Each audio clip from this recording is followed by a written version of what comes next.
तपाईहरु डराकै हो, तपाईहरु डराकै हो, डराकै हो, होशियार भकै हो। अझ पोजिटिभली होशियार भन्नुहुन्छ भने ठिकै छ, अलर्ट भएको हो भन्नुहुन्छ भने ठिकै छ, अलिअलि आतिएकै हो। आतिएको चाहिँ होइन भने तपाईहरु आज हिम्मत गर्न सक्नुहुन्छ कि ल राज संस्था र चाहिँ नि गणतन्त्रको सन्दर्भमा जनमत संग्रह गरौँ? त्यो हिम्मत छ?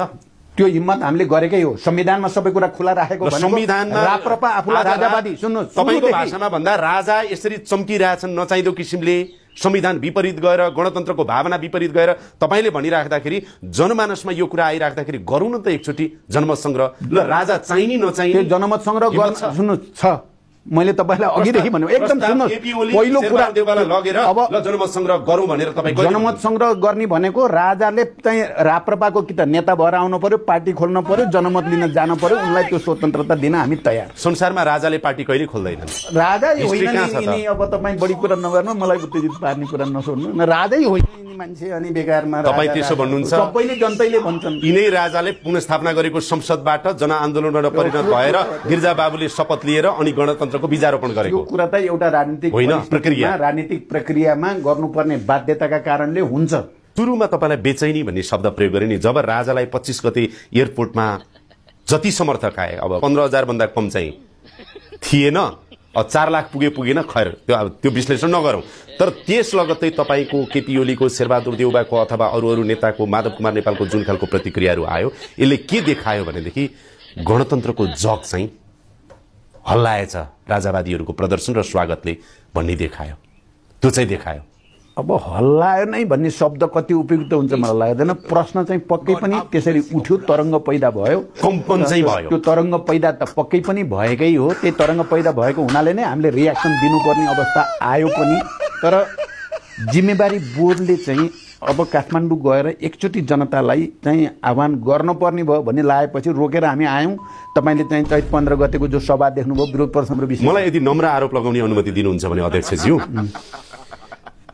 राज संस्था आयो भने त तपाईको राजनीतिक करियरै सकियो, तपाईको एजेन्डा नै सकियो। तपाईको 52 सालदेखि गरेको सशस्त्र युद्ध र यहाँसम्म गणतन्त्र ल्याउनेसम्म यो सबै गरेको, सबैभन्दा कसैको केही सकिन्छ भने सर्वनाशै हुन्छ भने राजनीतिक रूपमा त्यो प्रचण्डको हुन्छ, केही नै बाँकी रहँदैन। त्यसकारण तपाईँ डराइराख्नु भएको छ, तपाईँ सचेत भइराख्नु भएको छ र तपाईँ कतै न कतै छटपटाइराख्नु भएको छ। अब तपाईँले शब्द त तपाईँको कुरा भयो कसरी प्रयोग गर्ने भन्ने कुरा, मलाई गहिरो जिम्मेवारी बोध चाहिँ भएको छ। गणतन्त्रको रक्षाको निम्ति र यो गणतन्त्रको विकासको निम्ति मैले अझ बढी मेहनत गर्नुपर्छ भन्ने त मलाई भएकै छ। तपाईको त सबै एजेन्डा सकिन्छ नि। भोलि राज संस्था फर्कियो भने जस्तो हुँदैन। किन हुँदैन? नेपालमा राज संस्था फर्किने कुनै सम्भावना फर्कियो भने किन फर्किँदैन? हाल्यो भने पनि त्यसले देशको समस्या समाधान गर्ने कुरा होइन। यो त 7 सालदेखि गरेको छैन। मैले भनेको कांग्रेसलाई भोलि राज संस्था फर्किहाल्यो भने 47 सालको संविधान त कांग्रेस एमालेले मानेको। यद्यपि उहाँहरू गणतन्त्रमा गइसक्नुभयो, उहाँहरू राजा मान्नुहुन्छ भन्न खोजेको होइन, तर उहाँहरूका एजेन्डाहरू त 47 साल अघि पनि थिए, पछि पनि थिए, अहिले पनि छन्।